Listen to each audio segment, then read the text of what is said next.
Bienvenue à toutes et à tous dans cette deuxième émission.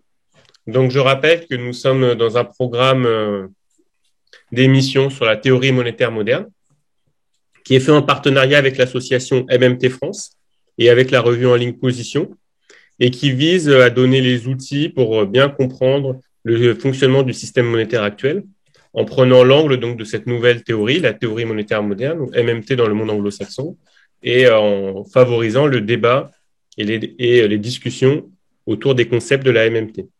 Donc, une présentation rapide des intervenants. Donc, tout d'abord, moi, je suis Ramzi Kebaili, enseignant. J'ai réalisé un mémoire de recherche en économie sur l'application de la MMT en zone euro, dont vous pouvez retrouver une partie de ces travaux dans un article qui vient tout juste d'être publié sur la revue en ligne Contretemps, et donc qui fait un peu un historique des positions de la MMT sur la question de la zone euro. Et je serai animateur de l'émission. Pour représenter MMT France, nous avons l'honneur de recevoir Robert Conot et Yvonne Invernizzi, ici présents. Nous avons également l'honneur de recevoir l'économiste sénégalais Ndongo Samba Sylla, dont nous remercions pour la présence. Et nous remercions également Christophe de la revue Position, qui va nous dire peut-être un petit mot sur sa revue. Oui, c'est une revue plutôt philosophique, marxiste, on va dire, de tendance. Mais voilà, comme je l'ai dit dans la première émission, difficile d'être marxiste sans faire d'économie. Et donc, encore plus d'économie progressiste, comme la MMT. Donc voilà, donc on essaie de faire de la pédagogie et de l'éducation populaire avec ce nouveau format en accueillant Ramzi comme animateur. Juste pour finaliser là-dessus, on va position à une chaîne YouTube, donc on va mettre les vidéos au fur et à mesure sur YouTube. Donc demain, on mettra l'épisode 1 qui s'est déroulé il y a 15 jours, normalement. Et puis on fera suivre l'épisode 2 ensuite. Voilà. Donc n'hésitez pas ensuite à faire tourner la vidéo, etc. Pour voir un peu le nombre de vues, pour faire un maximum de vues et puis de faire de la pédagogie sur la MMT. Voilà, merci Christophe. Donc, dans ce premier épisode, nous avions posé les bases de la MMT en insistant sur le concept d'État monopoliste de sa devise, qui est central pour la compréhension de la MMT, et en présentant le volet descriptif de la MMT, donc qui prétend décrire tous les différents systèmes monétaires, et également les aspects politiques, et notamment l'idée qu'un État peut créer sa propre monnaie et s'en servir pour atteindre le plein emploi. Donc, la MMT, elle est née dans les années 90, donc elle est assez récente, sous l'impulsion d'un investisseur états-unien, Warren Mosler, qui avait révolutionné avec ses intuitions la discipline économique, notamment en posant comme idée fondamentale que l'État a le pouvoir d'émettre sa propre devise et de la faire accepter via les obligations fiscales. Et c'est des idées qu'on pouvait bien sûr déjà trouver dans certains écrits économiques, mais Warren Mosler a voulu vraiment saisir toutes les conséquences pratiques, et y compris, comme il était un investisseur, de voir comment il pouvait parier sur le fait que l'Italie, notamment, ne pourrait jamais faire défaut sur sa dette tant que celle-ci était émise en lire italienne. Donc, il y avait vraiment cette idée de chercher des applications pratiques à des théories économiques. Et il s'est rapproché ensuite d'économistes post-keynésiens qui, tous ensemble, ont travaillé sur cette théorie monétaire moderne que l'on connaît aujourd'hui et qui a des idées, voilà, par exemple, il y a le mythe du déficit qui est paru récemment de Stephen Kelton, qui explique qu'en fait, dans la vision de la MMT, on contredit totalement la vision standard selon laquelle l'État aurait besoin de d'abord récolter des recettes fiscales pour ensuite pouvoir les dépenser. Puisque dans la devise qu'il émet lui-même, ce qui vient en premier, c'est l'émission de devises par l'État. Et la taxation ne vient qu'en second pour retirer de la monnaie en circulation, sachant que le fait d'imposer la taxation a aussi pour objectif de faire accepter cette monnaie. Pourquoi les agents veulent cette nouvelle monnaie, cette monnaie de l'État? Parce qu'elle est nécessaire pour régler les obligations fiscales. Donc, la première partie, ça sera un article de MMT France qui est en préparation, que va nous présenter Robert, donc sur cette question de l'application de la MMT à la compréhension de l'économie internationale. Ensuite, après l'intervention de Robert, Ndongo nous présentera le cas spécifique de la situation africaine. Puis ensuite, nous prendrons les questions du public auxquelles Yvan répondra. Et donc, avant d'entrer dans le vif du sujet, je rappelle ce que j'ai déjà rappelé la dernière fois, c'est que pour nous, la MMT, ce n'est pas une nouvelle parole révélée, un nouveau dogme, mais c'est un champ de discussion fécond qui est pétri de débats internes, de différentes interprétations. C'est aussi un travail permanent pour trouver la bonne compréhension, la bonne interprétation, et un débat aussi avec d'autres économistes. Donc, on est notamment souvent en dialogue avec le marxisme, donc avec différentes conceptions de la monnaie. Il y a évidemment aussi toujours cette discussion avec le post-keynésianisme. Et donc, l'idée, c'est vraiment d'assumer une forme de polyphonie dans ces différentes émissions, de présenter une diversité d'interprétations possibles et de permettre tous ensemble de chercher finalement la vérité, en quelque sorte, à laquelle on pourrait arriver, le fond commun auquel on pourrait arriver, de comprendre comment fonctionne la monnaie, comment fonctionne la compréhension monétaire, la création monétaire, et comment on pourrait la mettre enfin au service des peuples, plutôt que comme actuellement au service des banques et du capitalisme. Donc je vous remercie et donc je donne tout de suite la parole à Robert. Ok, merci Ramzi. Alors, en ce qui me concerne, donc je vais faire d'abord une présentation sur le sujet de MMT et l'économie internationale. Alors, en propos introductif, je dirais que cet exposé a pour objectif de répondre à la question de savoir pourquoi MMT est important pour comprendre l'économie internationale et comment MMT modifie la perspective de l'économie internationale, l'enrichit et surtout augmente l'espace pour l'élaboration des politiques économiques. MMT augmente l'espace de ce qui peut être politiquement réalisé pour améliorer notre monde. Elle comprend comment les pays peuvent organiser leur propre économie, ainsi que leurs relations avec le reste du monde, ce qui constitue un élément très important pour le progrès économique et social. Pardon. Alors, j'aborderai plusieurs points, en fait 6 points, et dont le premier est le suivant. Je développerai l'idée selon laquelle l'État monopoliste de sa devise peut toujours maintenir le plein emploi.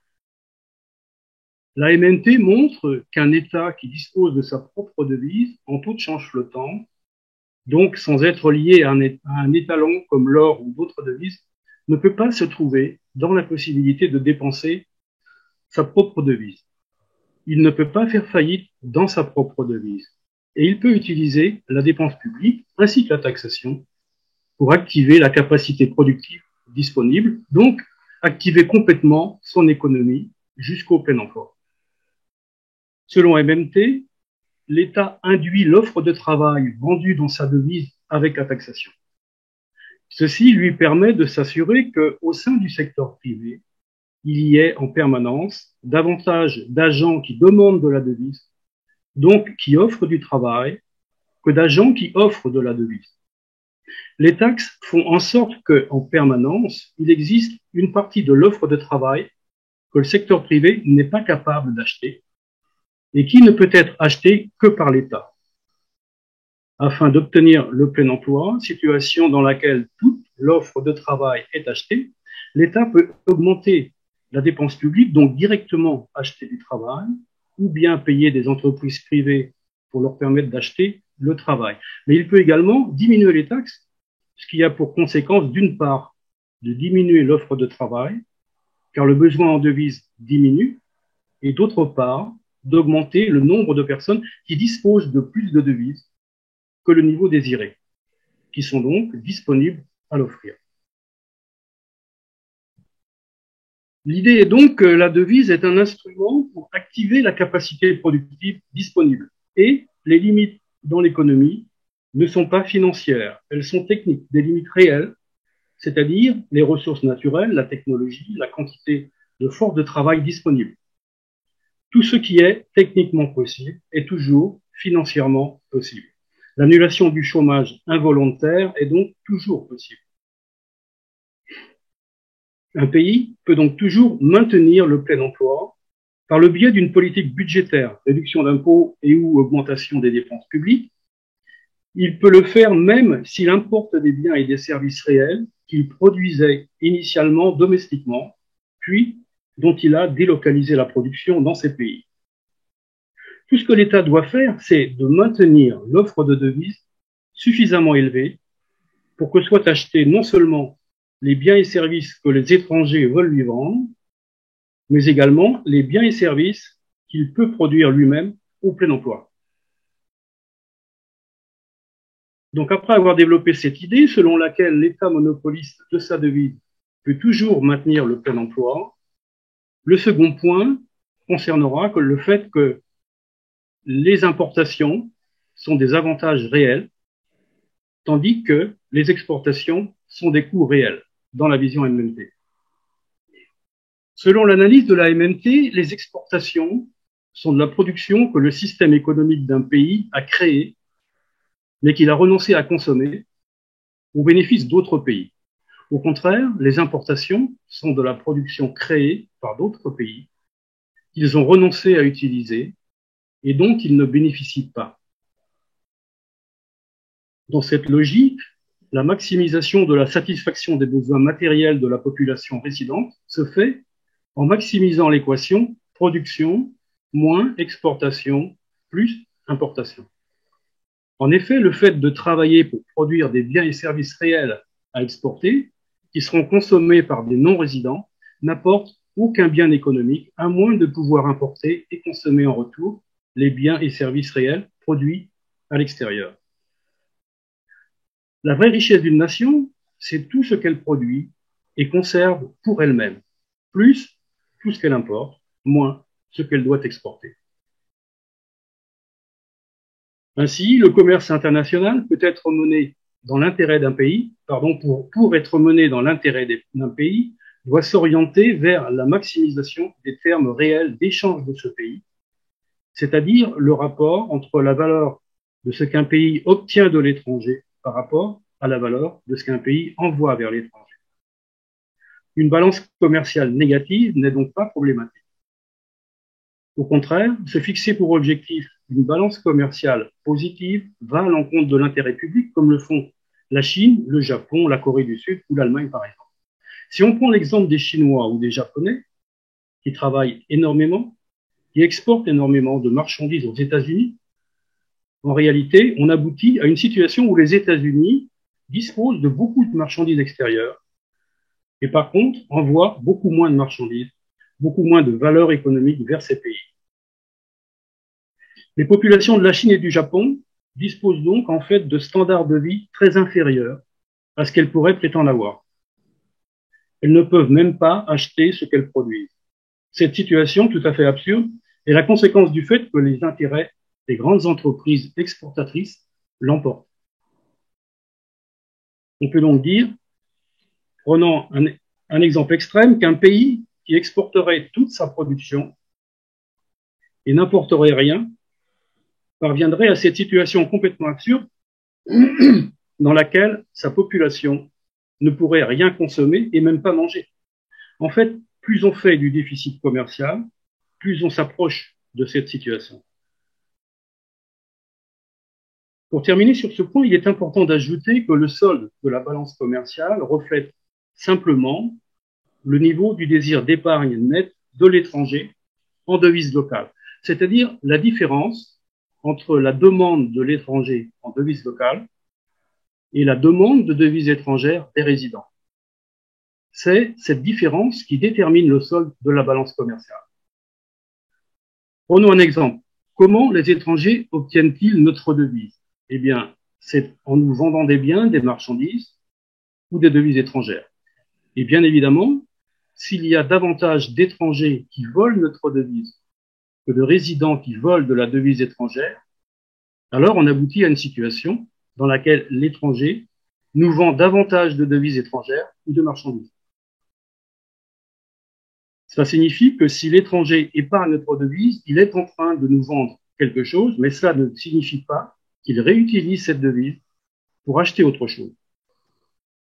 Une épargne nette des étrangers dans notre devise signifie donc qu'ils nous vendent davantage de biens qu'ils ne nous en achètent, c'est-à-dire un excédent commercial pour l'étranger. Le point suivant sera le fait que l'existence d'un déficit commercial ne nécessite pas d'emprunter en devises étrangères. La MMT soutient que sous le régime de taux de change flottant, le fait qu'une balance commerciale soit en déficit ou en excédent ne conduit pas à la nécessité d'une compensation de rapports de dette ou de créances entre pays, ne conduit donc pas à l'obligation de s'endetter en devises étrangères. En effet, une balance commerciale en déficit signifie simplement que des étrangers épargnent davantage de devises domestiques que les résidents n'épargnent de devises étrangères. Mais cela ne signifie pas qu'il reste des paiements à effectuer. Ça signifie simplement qu'il y a eu plus de paiements effectués vers les étrangers que de paiements effectués par les étrangers envers les résidents. Mais les paiements sont déjà faits. Ils ont déjà été faits. Il n'y a rien à compenser. La balance commerciale n'enregistre donc pas de rapport de débit-crédit.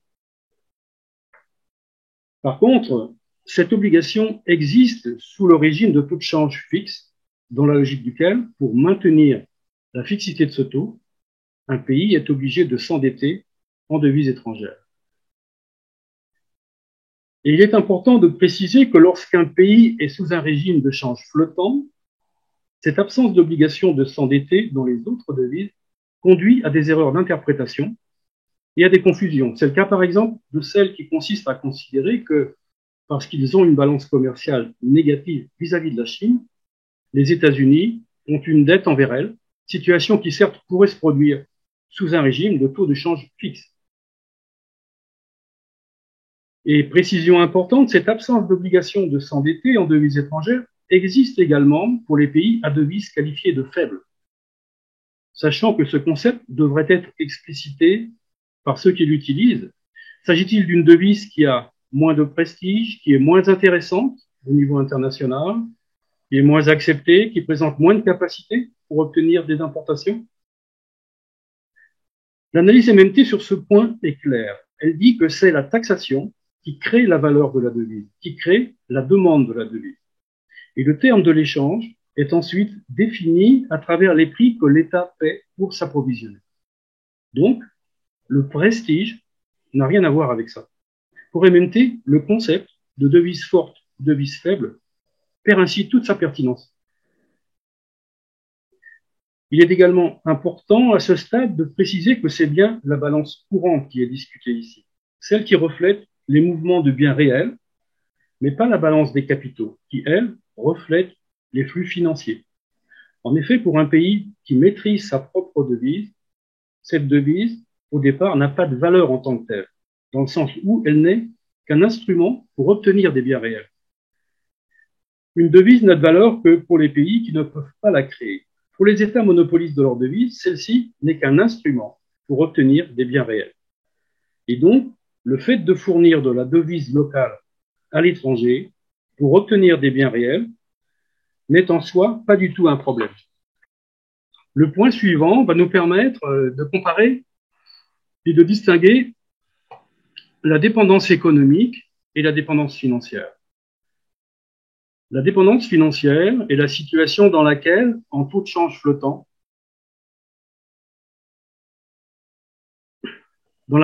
l'État en taux de change flottant n'a pas le monopole de sa devise. C'est le cas des pays qui utilisent une devise étrangère, par exemple l'Équateur, qui utilise le dollar US. Ce pays n'a pas la capacité de garantir le maintien de plein emploi. En effet, ses dépenses sont limitées, ce qui l'empêche d'activer complètement son économie.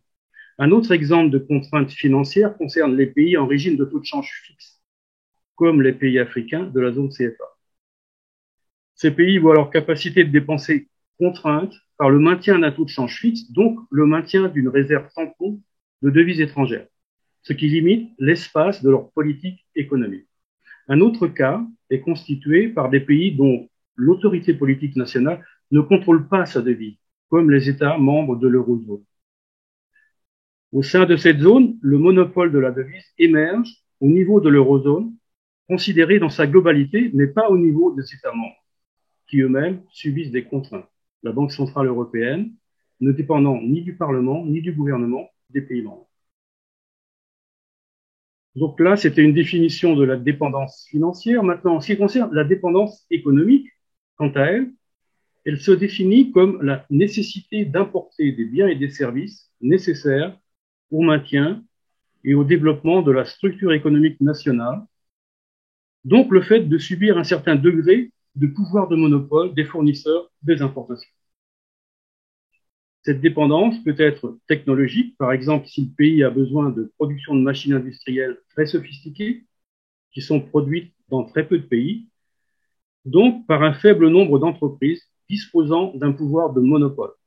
Elle peut être également énergétique, concernant le pétrole qui est produit avec un monopole marginal de l'Arabie saoudite. La dépendance économique entraîne des contraintes qualitatives pour le pays concerné en termes de choix de type de production. Par contre, elle n'influence en aucune façon la quantité du travail activable. Elle ne dit rien sur le niveau de chômage. Et si certes la dépendance économique crée des contraintes, elle n'influe pas sur la dépendance financière. Un pays peut être dépendant économiquement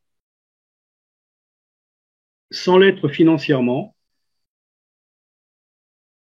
Et si disposer du monopole de la devise en taux de change flottant ne va pas résoudre ce problème de dépendance économique, il faut bien comprendre que le fait de connaître ce type de problème ne signifie pas que ce pays soit contraint dans l'activation de sa capacité productive.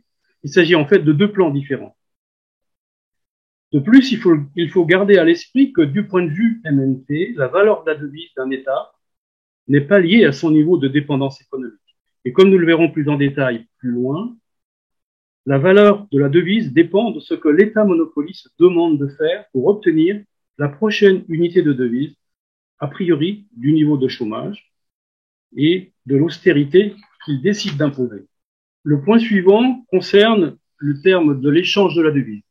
Le terme d'échange de la devise est déterminé structurellement par les prix payés par l'État.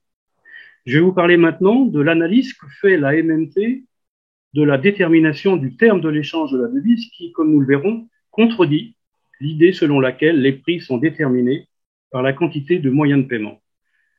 La MNT permet de montrer que, parce qu'elle est un monopole, la devise dispose d'un terme d'échange qui lui est propre, qui est fonction des prix payés par l'État. L'État crée la demande de devise, puis offre la devise. En détenant le monopole, il détermine, sur la base des prix qu'il paie, ce que les agents du secteur privé doivent faire ou fournir pour obtenir la prochaine unité de devise.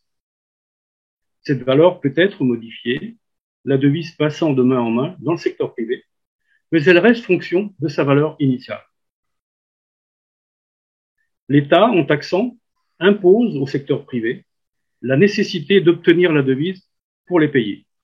Il en découle que l'État peut dire au secteur privé ce qu'il doit fournir ou faire pour obtenir la prochaine unité de devise. Cela fournit au secteur privé une unité de mesure de la valeur et définit la valeur de la devise. Puis le marché, utilisant cette unité de mesure, exprime la valeur relative de tous les autres biens. Ce n'est donc pas le secteur privé qui donne le prix de la devise. Le système des prix est composé d'abord du paramètre imposé par l'État monopoliste, puis de l'influence du marché. Ainsi, le marché, qui apparaît comme un système généralisé d'échange de biens, est en fait d'abord un système généralisé coercitif d'échange arbitrage de devises. Il s'agit d'un système qui impose d'abord de se procurer de la devise avant de se procurer seulement d'une manière incidente, d'une manière collatérale, des biens et des services. Mais si le terme d'échange de la devise peut être considéré d'une manière générique comme la valeur de la devise par rapport à d'autres biens, il s'exprime également vis-à-vis de l'extérieur, donc en termes de taux de change par rapport aux autres devises. Et ceci, a priori, du déséquilibre commercial et de la taille économique du pays. La valeur relative de la devise s'exprime donc également en termes de taux de change. En effet, la devise étrangère doit être interprétée comme un autre monopole. Et le taux de change résulte de l'interaction entre les deux monopolistes. L'existence d'un déficit commercial signifie qu'à ce terme d'échange, il y a une demande en devise locale d'épargne nette étrangère. Celle-ci ne peut que varier avec le temps, avec le terme d'échange, et le niveau du déficit commercial n'est qu'une modification du niveau de cette demande. Il n'y a donc rien de naturel, de spontané, de normal, à avoir un déficit commercial nul en permanence. Et la contrainte extérieure, cette idée selon laquelle, selon certaines thèses, la devise peut perdre beaucoup de sa valeur en termes de taux de change et donc perdre énormément de capacité pour obtenir les importations nécessaires au pays, sous des forces de marché complètement a priori de l'influence de l'État, trouve bien un fondement en régime de taux de change fixe. Mais, dans le cadre du taux de change flottant, cette idée ne trouve aucun fondement et doit pour le moins être déconnectée de la question des déséquilibres commerciaux. En effet, contrairement à ce que l'on entend ou on lit souvent, le fait qu'un bien soit acquis en devise étrangère n'est pas un problème, car toute devise locale peut être vendue pour de la devise étrangère. Et toutes les devises locales peuvent acheter de la devise étrangère. Comme le montre ce tableau, le tableau des taux de change de toutes les devises, qui est un extrait du site Trading Economics. Ce tableau montre bien qu'en taux de change flottant, il y a un prix sur la base duquel, avec n'importe quelle devise, on peut acheter n'importe quelle autre devise. Donc, en taux de change flottant, n'importe quelle devise permet d'acheter des importations, tout simplement parce qu'elle a un taux d'échange. Et il n'est pas nécessaire que les banques centrales étrangères utilisent la devise locale comme monnaie de réserve pour que celle-ci ait une valeur. Ceci n'est en aucune façon la prémisse pour que cette devise permette d'acheter quoi que ce soit. Par contre, pour que la devise ait de la valeur, il faut qu'il y ait des marchandises vendues dans cette devise. La taxation permet d'assurer qu'il y ait des marchandises et du travail vendus dans cette devise. Et comme le travail est une chose qui a également une valeur commensurable à l'étranger, lorsqu'une devise achète du travail, elle est commensurable dans n'importe quelle autre devise. La démonstration est ainsi faite que toutes les devises ont un taux d'échange. Ce point est très important car les analyses sont souvent faites à tort, selon la logique du taux de change fixe, alors que l'on parle d'origine du taux de change flottant. Le dernier point que j'aborderai concerne le fait que le cadre théorique MNT contribue d'une façon importante à la définition d'une meilleure politique industrielle. Parlons maintenant de ce qui constitue la conséquence logique des développements précédents, à savoir le fait que MNT aide à la définition d'un cadre théorique global qui permet lui-même de concevoir une politique industrielle ambitieuse et performante. Tout d'abord, il apparaît clairement que définir une politique industrielle, tout en ayant à l'esprit le risque d'affecter l'emploi, mène inexorablement à des choix et à des paris peu courageux. Or, comme je l'ai développé plus haut, la MNT peut toujours activer complètement la capacité productive du pays sur la base d'un déficit suffisamment important, ainsi que d'une garantie d'emploi. Alors, disposer d'une plus grande capacité financière et en conséquence de la certitude du maintien du plein emploi, quelle que soit la dépendance économique, donc disposer également de la certitude que la pauvreté absolue peut être maîtrisée, ouvre un espace beaucoup plus vaste et beaucoup plus ambitieux pour définir cette politique. Un autre point consiste à considérer qu'en présence du plein emploi et de la garantie d'emploi, le fait de fournir aux salariés un standard de travail stable et certain incite leurs syndicats à moins de résistance au maintien en place des entreprises considérées comme non stratégiques. La situation est alors optimale dans le sens où elle favorise une politique industrielle innovante. De même, dans une situation de chômage involontaire important, les salaires sont faibles, les salariés sont exploitables. Par contre, avec la garantie d'emploi et le plein emploi, non seulement les salariés sont en position de force, mais également cela génère une stimulation pour l'innovation ainsi que le progrès économique et social. En effet, quand le travail dispose d'une grande valeur, les entrepreneurs capitalistes sont fortement incités à automatiser, à innover, cherchant à produire davantage avec moins de travail. Il s'agit là d'une clé pour l'innovation et d'un progrès économique qui débouche directement sur un progrès social. Enfin, le fait qu'un déficit commercial ne soit jamais un problème en termes de taux de change, comme il a été démontré précédemment, donc le fait d'analyser la dépendance économique comme quelque chose de qualitatif et non de quantitatif, constitue également un point très important. En effet, cela permet de lever les craintes qui pourraient apparaître au sujet de ce déficit, qui pourrait susciter des freins au développement d'une politique industrielle ambitieuse, ainsi que de l'innovation. Donc, j'en ai terminé avec le développement sur ces points et je voudrais terminer par une synthèse. Donc, rappeler ces 6 points que je qualifie de points saillants concernant l'MMT et l'économie internationale. Tout d'abord, l'État monopoliste de sa devise n'a pas à craindre qu'une balance commerciale négative le rende incapable d'obtenir le plein emploi. Un pays qui contrôle sa devise en tout change flottant peut donc toujours maintenir le plein emploi par le biais de la politique budgétaire. Deuxième point, les importations sont des avantages réels, tandis que les exportations sont des coûts réels. Une balance commerciale négative n'est donc pas problématique. Au contraire, se fixer pour objectif une balance commerciale positive va à l'encontre de l'intérêt public. Troisième élément, l'existence d'un déficit commercial ne nécessite pas d'emprunter en devises étrangères. Une balance commerciale en déficit signifie simplement que des étrangers épargnent davantage de devises domestiques que les résidents n'épargnent de devises étrangères. Cela ne signifie pas qu'il reste des paiements à effectuer. Les paiements ont déjà été faits et il n'y a rien à compenser. Quatrième point, il existe une distinction fondamentale entre dépendance économique et dépendance financière. Un pays peut être dépendant économiquement sans l'être financièrement. Cinquième point, le terme d'échange de la devise est déterminé structurellement par les prix payés par l'État, ce qui retire tout fondement à l'existence d'une contrainte extérieure. Et enfin, le sixième point, conséquence logique des développements précédents, le cadre théorique MMT contribue d'une manière importante à la définition d'une meilleure politique industrielle.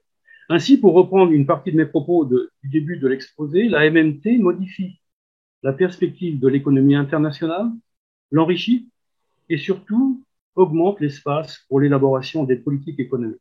Elle augmente ainsi considérablement l'espace de ce qui peut être politiquement réalisé pour améliorer notre monde.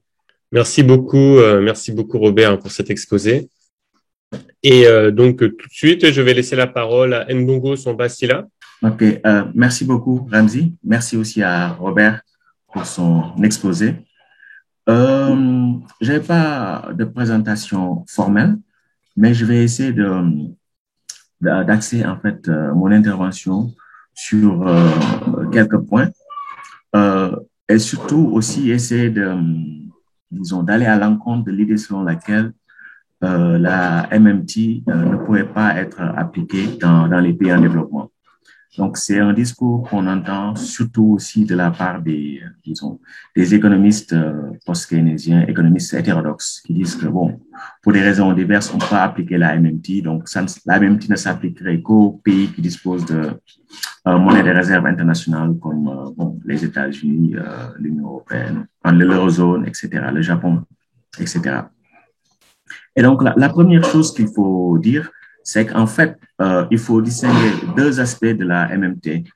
Il y a l'aspect descriptif, c'est-à-dire l'aspect vraiment programme de recherche scientifique, c'est-à-dire une approche qui se pose des questions, qui essaie de les résoudre avec une méthodologie donnée. Donc, le concept de programme de recherche, bon, c'est un concept qui a été avancé par Imre Lakatos. Bon, c'est un concept que j'aime bien employer à propos de la MMT. Pour dire que, bon, il y a ce qu'il appelle un noyau dur, c'est-à-dire, bon, des fondamentaux, des hypothèses fondamentales qui structurent le programme de recherche. Bon, ceinture protectrice et aussi une manière de bien faire la recherche théorico-empirique.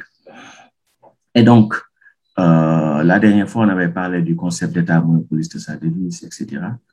Et cette conception chartaliste, néo-chartaliste, pour moi, elle est importante pour comprendre ce qu'a été le colonialisme. Donc, ça veut dire que si on se situe juste d'un point de vue descriptif, c'est-à-dire essayer de rendre compte de la réalité, juste d'un point de vue scientifique, on a besoin de la MMT. Moi qui me suis intéressé, disons, à la question du colonialisme monétaire, etc., je pense qu'on ne peut pas trouver de meilleure approche que la MMT pour essayer de comprendre ce qu'a été, disons, le colonialisme d'un point de vue fiscal et monétaire. Et on peut donner quelques exemples rapidement. Si on regarde l'histoire de l'Afrique occidentale française, donc c'est une fédération qui a été créée en 1895 qui regroupait un certain nombre de territoires. La première chose en fait que le gouvernement colonial a fait, c'est d'interdire les importations de courrier, donc qui était une monnaie marchandise utilisée pour les échanges dans la région. Et donc la deuxième chose, ça a été de dire bon, vous devez payer des impôts et taxes dans la devise que nous mettons en place, donc le franc.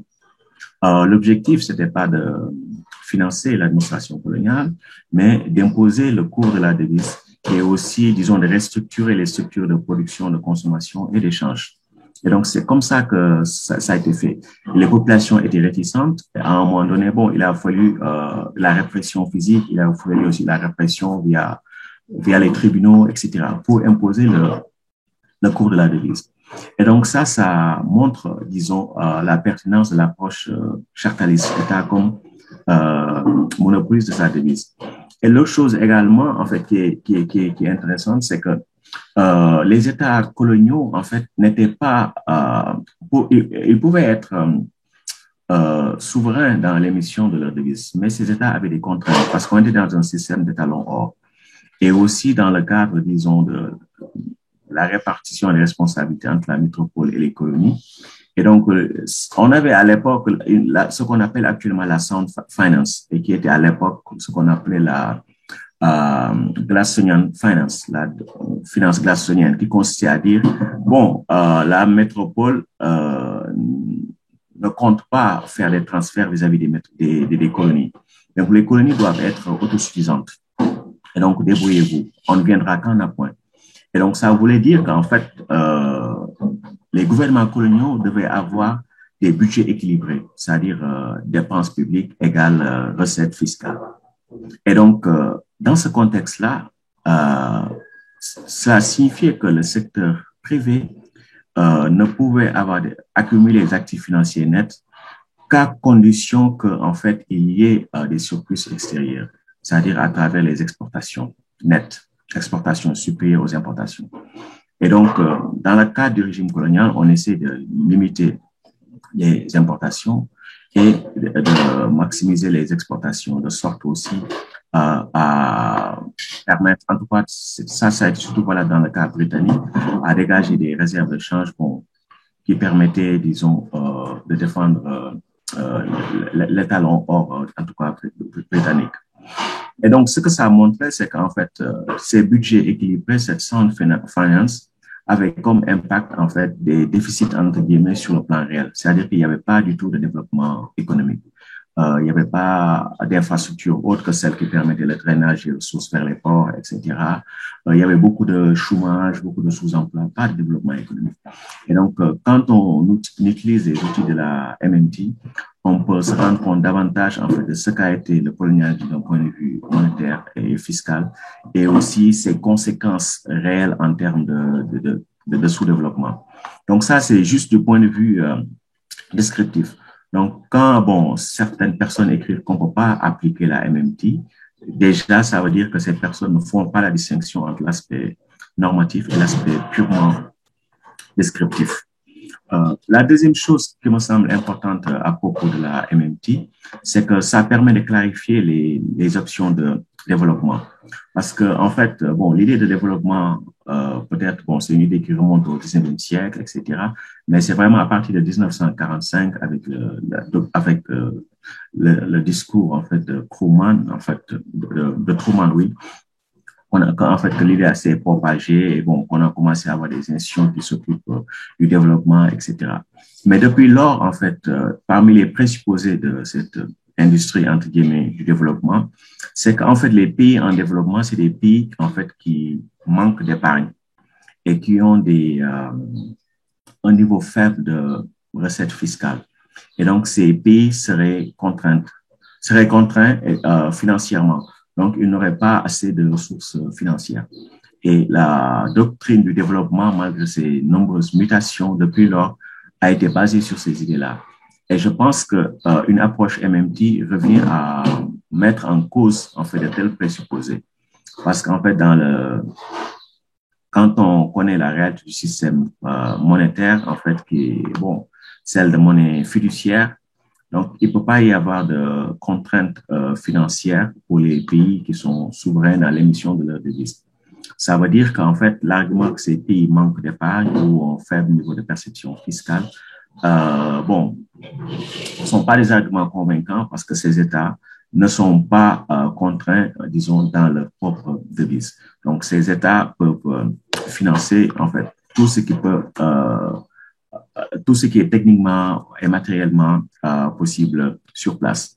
Et donc, ça également, d'un point de vue juste descriptif, en fait, la MMT constitue une avancée par rapport à la manière, disons, de concevoir le développement et les spécificités, disons, du sous-développement. Souvent également, il y a cette idée que le déficit public, en fait, quelque part, en fait, conduit à réduire l'épargne ou d'une certaine manière évincerait, disons, la dépense privée.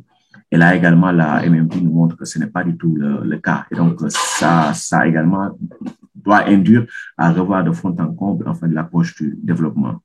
Mais ce qu'il y a également, c'est que, bon, dans le cadre de la MMT, il y a ce qu'on appelle l'approche par les soldes sectoriels, par les soldes financiers sectoriels, sectorial balance approach. Ça également, ça permet de voir, en fait, quelles sont les options de développement possibles. Tout à l'heure, Robert en parlait. Bon, il y a souvent, bon, les discours des institutions financières internationales, Banque mondiale, FMI, c'est dire qu'en fait, tous les pays doivent être exportateurs nets pour se développer, accumuler des réserves de change, etc.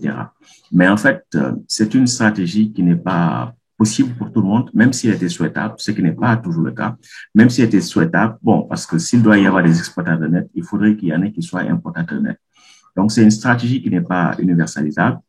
Et ce qu'il y a également, c'est que dans le cas de beaucoup de pays, par exemple africains, c'est des pays, bon, pour la plupart, hein, environ 9 sur 10, qui sont, en fait, qui appartiennent à ce que la CNUSET, Conférence des Nations Unies sur le commerce et le développement, appelle des pays commodity dépendants, c'est-à-dire dépendants des matières premières.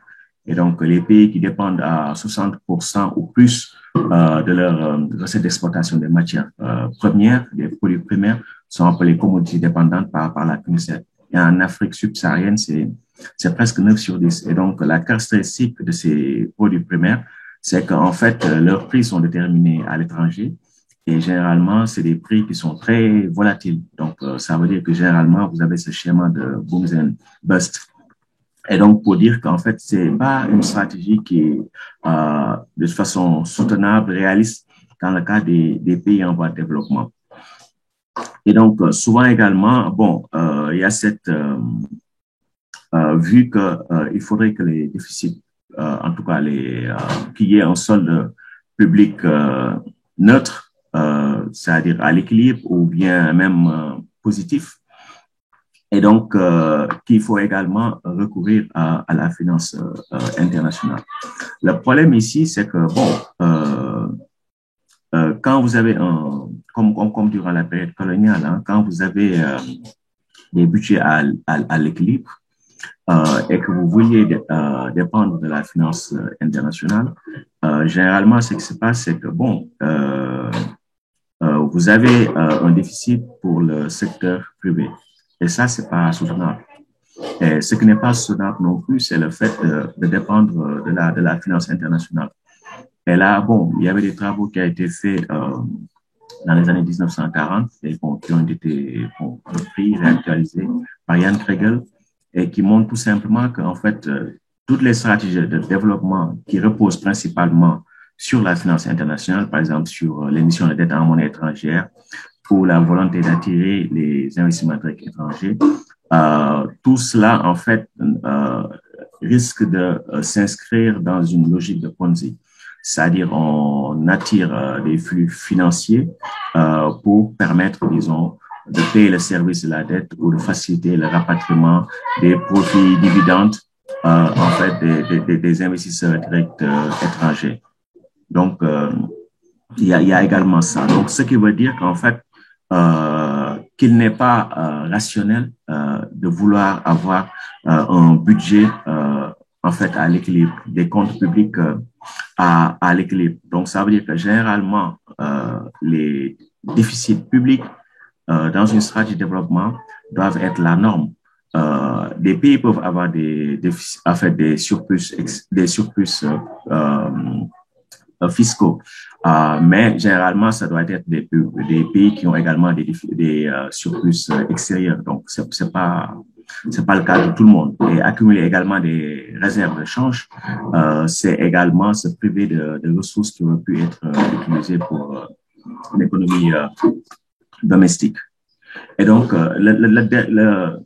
pour résumer tout ça, en fait, je dirais que, bon, par rapport à ce point-là, que, en fait, quand on regarde, en tout cas, quand on utilise la perspective de la MMT, bon, on peut dire que les pays en développement n'ont pas de contraintes financières, mais dans leur propre devise, mais ils ont des contraintes de ressources. Et je pense que cette distinction-là, elle est importante, elle peut être potentiellement émancipatrice dans la mesure où ça revient à, voilà, à se passer de la vision selon laquelle ces pays manqueraient, entre guillemets, d'argent, n'ont pas suffisamment d'épargne, ou ont un faible niveau de perception fiscale, en fait, de perception de recettes fiscales.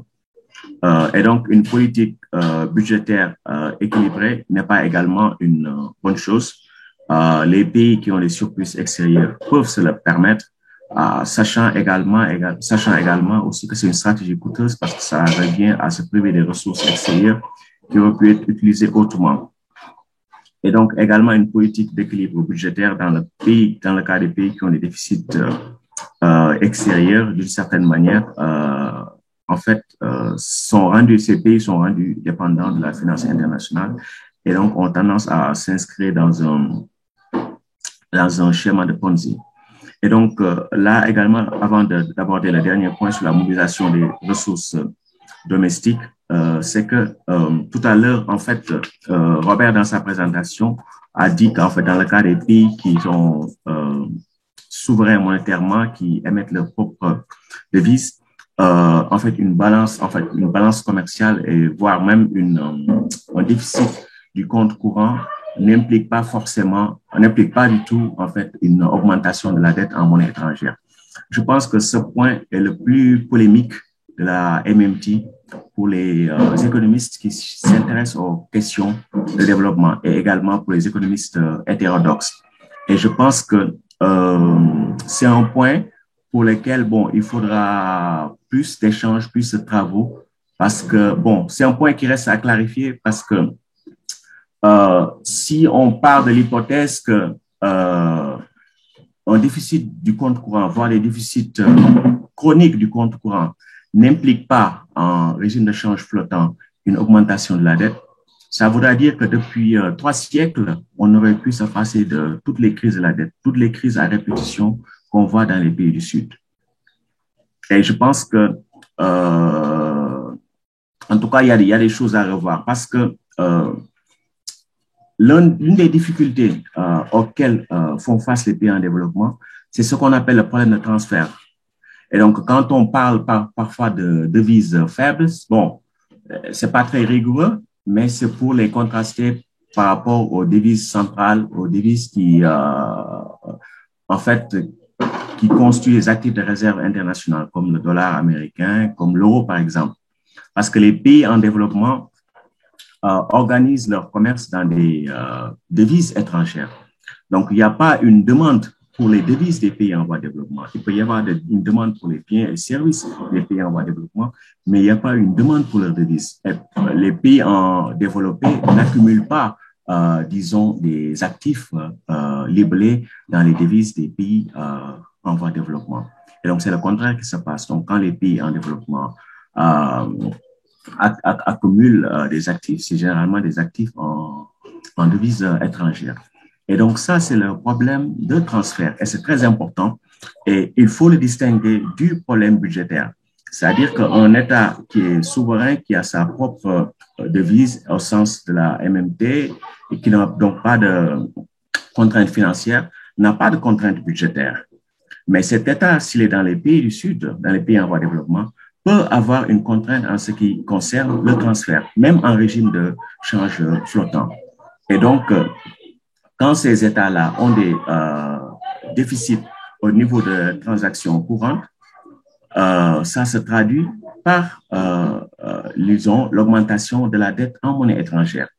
Et en tout cas, dans la plupart des travaux des économistes, disons, hétérodoxes, qui s'intéressent en fait, aux problèmes de développement, c'est quelque chose qui, voilà, qui est, en fait, c'est quelque chose qui est reconnu et accepté. Et d'ailleurs, même dans le cadre de la macroéconomie quantique, bon, qui est aussi une approche monétaire intéressante, qui a des divergences avec la MMT. Et donc, l'un de leurs résultats majeurs, et qui est aussi, bon, pas très reconnu, disons, par les institutions financières intéressantes, mais qui me semble être un résultat juste, c'est que quand vous êtes un pays en voie de développement et que vous avez un déficit au niveau du compte courant, à la balance des transactions courantes, en fait, vous avez une dette, mais cette dette, elle est payée deux fois. Elle est payée en nature, c'est-à-dire à travers des importations et des exportations, mais elle est aussi payée de manière monétaire, c'est-à-dire par l'émission d'une nouvelle dette qui permet d'avoir l'instrument qui paie la dette. Donc, cet instrument, c'est les devises en monnaie étrangère, les devises fortes en tant que telles. Et donc, pour moi, ça, c'est un point très important, le problème du transfert. Et c'est ce qui explique généralement, en fait, les divergences que la MMT peut avoir avec d'autres approches, je veux dire, qui peuvent avoir des vues similaires, par exemple, sur la manière dont fonctionne le système bancaire, etc. Donc ça, c'est un point vraiment pour lequel, bon, je pense qu'il faudra davantage de débat pour clarifier les choses, parce que le problème de transfert, c'est un problème vraiment important. Et si on postule que ça n'existe pas, bon, c'est presque, bon, on passe à côté de tout ce qui fait que les pays en voie de développement sont les pays en voie de développement et font face à des crises de la dette, etc. Et donc, pour moi, donc, il y a ce problème de transfert-là, mais il y a des moyens également d'y faire face. Et justement, dans le cadre de la macroéconomie quantique, avec Bernard Schmitt, bon, il a proposé une réforme d'une certaine manière qui peut être appliquée à l'échelle d'un pays, qui fait en sorte que, bon, quand il y a un déficit de la balance des transactions courantes, donc déficit courant, la dette qui est créée n'est pas payée doublement. Et donc, également, c'est des perspectives intéressantes et qui me semblent également complémentaires vis-à-vis de la MMT, au moins sur ce point-là. Donc, d'un point de vue normatif, ce que je trouve également important dans le cadre de la MMT, c'est que, bon, c'est une approche qui permet, en tout cas, qui met l'accent sur la mobilisation des ressources domestiques. Parce que l'usage de la devise, comme l'a dit Robert, permet d'activer les capacités de production domestique. Et dans le cadre des pays en voie de développement, généralement, on dit que c'est des pays pauvres, etc. Non, c'est pas des pays pauvres. Ils peuvent être sous-développés, mais ils sont pas pauvres. Donc, il y a une différence normalement entre être pauvre et être sous-développé. Et donc, c'est des pays qui ont une abondance de biens de premier ordre, comme je les appelle, c'est-à-dire il y a des terres en abondance, il y a de la main-d'œuvre en abondance, il y a aussi des matières premières en abondance. Et donc, ce qui manque à ces pays-là, c'est plutôt des biens de second ordre, c'est-à-dire des équipements, des technologies plus pointues, des expertises plus pointues, etc. Et généralement, pour leur développement, ces pays doivent avoir accès à ces expertises-là, à ces technologies, à ces équipements, etc. Mais pour avoir accès à ces équipements, à ces technologies plus pointues, ces pays doivent disposer des réserves de change nécessaires pour pouvoir y avoir accès. Mais des réserves de change, en fait, dans des devises, en fait, qu'ils n'émettent pas. Donc, des devises qu'ils doivent trouver, soit en exportant, soit en empruntant, ou soit en facilitant, disons, l'arrivée d'investissements directs étrangers. Donc, de cette façon, il y a une contrainte extérieure. Mais cette contrainte extérieure est une contrainte de ressources, comme la contrainte de ressources qu'il y a à l'échelle nationale. Et donc, cette contrainte extérieure est une contrainte de ressources, mais qui a une forme financière dans la mesure où ces ressources de second ordre doivent être acquises, en fait, dans une devise étrangère. Et donc, ce qui peut être important dans le cadre en tout cas, d'une stratégie de mobilisation des ressources, c'est que les pays en voie de développement peuvent avoir une stratégie de développement, de mobilisation des ressources qui partent des ressources qu'ils ont sur place et des ressources aussi qu'ils peuvent développer sur place.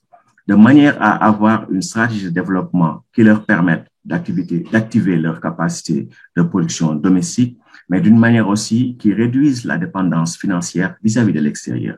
Donc, c'est-à-dire vraiment partir de ce qu'on a, de ce qu'on peut produire sur place et de ce qu'on pourrait développer sur place. Donc, la devise pourrait être utilisée, pourrait être créée pour renforcer, par exemple, le développement, disons, d'industrie donnée, de secteur donné. Généralement, ce qui se passe, c'est que, bon, dans les pays en voie de développement, vous pouvez voir que, bon, il y a beaucoup de dépenses de prestige, les dépenses ostentatoires, et bon, en tout cas, vis-à-vis de l'étranger, je veux dire, vis-à-vis de l'étranger. Et donc, ces réserves de change qui sont utilisées auraient pu être peut-être utilisées pour acheter des équipements qui permettraient, par exemple, de développer l'agriculture, etc. Mais ce n'est pas ça qui est fait. C'est-à-dire qu'il y a des choix allocatifs qui peuvent être faits au niveau des pays en voie de développement pour réorienter l'usage de leur réserve de change d'une manière qui serait beaucoup plus bénéfique. Par exemple, au Sénégal, nous avons un déficit au niveau des produits agricoles, alors que la majorité de la force de travail évolue dans le secteur agricole. Le riz qui est consommé par tous les ménages, en fait, on en produit un peu, mais en fait, on importe beaucoup plus le riz qui vient d'Asie. Et donc, ça nous pénalise terriblement parce que, bon, c'est des fuites en termes de réserves de change, des réserves de change qui auraient pu être utilisées autrement, peut-être pour favoriser l'industrialisation dans d'autres secteurs, etc. Donc, il est possible d'avoir une stratégie de développement basée sur la mobilisation des ressources domestiques et aussi un usage plus rationnel des réserves de change. L'autre point également qui me semble important, c'est l'aspect sur le plein emploi.